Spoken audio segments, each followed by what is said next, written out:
Je suis sûre que vous avez déjà rêvé de réussir une magnifique terrine de foie gras. Je vous donne la solution. Alors, vous prenez votre foie gras, donc 2 lobes de 500 grammes pour une terrine d'1 kg.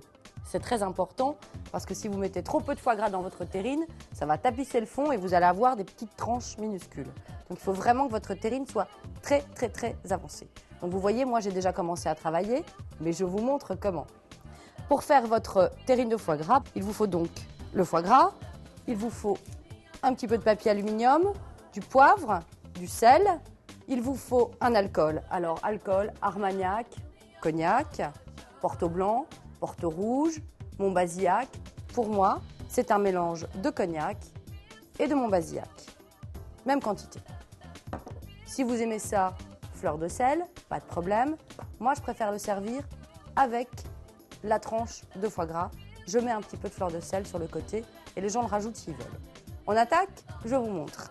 Vous prenez donc votre lobe, ça s'ouvre en deux, et vous allez passer votre doigt le long, tout doucement, pour sentir et pour voir. En fait, c'est les deux. On sent et on voit. Hop! Moi, je l'ai bien repéré. Regardez, je l'attrape. C'est la première. Dans un lobe, il y a 2 couches de nerfs. Une première en surface et une deuxième en dessous. Et on tire, on va enlever ça, hop. Vous pouvez vous aider d'une petite pince à épiler si vous n'avez pas d'ongles, c'est important. Et on va chercher la deuxième, qu'on va essayer de trouver rapidement. Voilà, je pense que je la sens.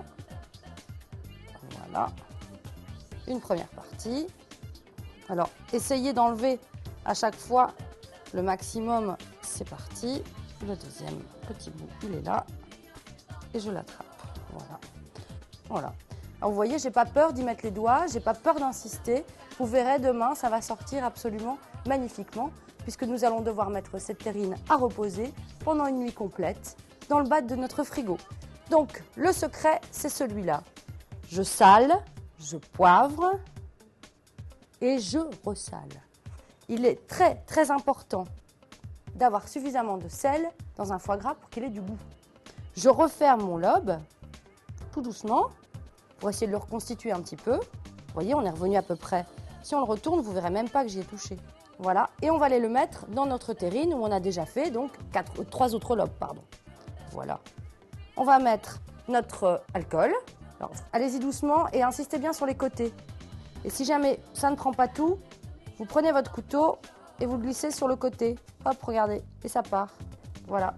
Alors, nous allons donc mettre notre papier aluminium, nous allons donc mettre notre terrine dans le bas du frigo. On se retrouve demain matin.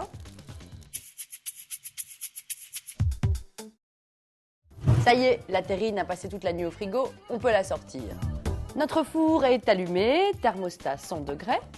Nous mettons dans un plat avec de l'eau notre terrine et c'est parti pour 20 minutes de cuisson. 20 minutes de cuisson après laquelle on éteint le four mais on laisse la terrine dans son bain-marie dans le four.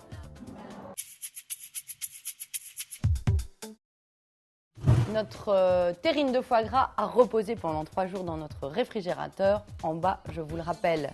Alors maintenant, on va voir ce que ça donne. D'abord, il faut la démouler.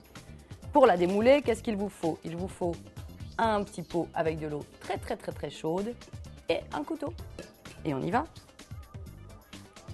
Elle est belle, hein?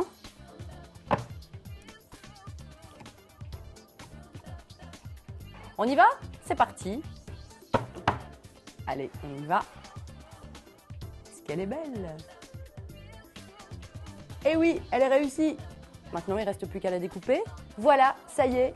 Regardez comme il est beau. Moi, je l'ai goûté. C'est du bonheur. À vous de jouer.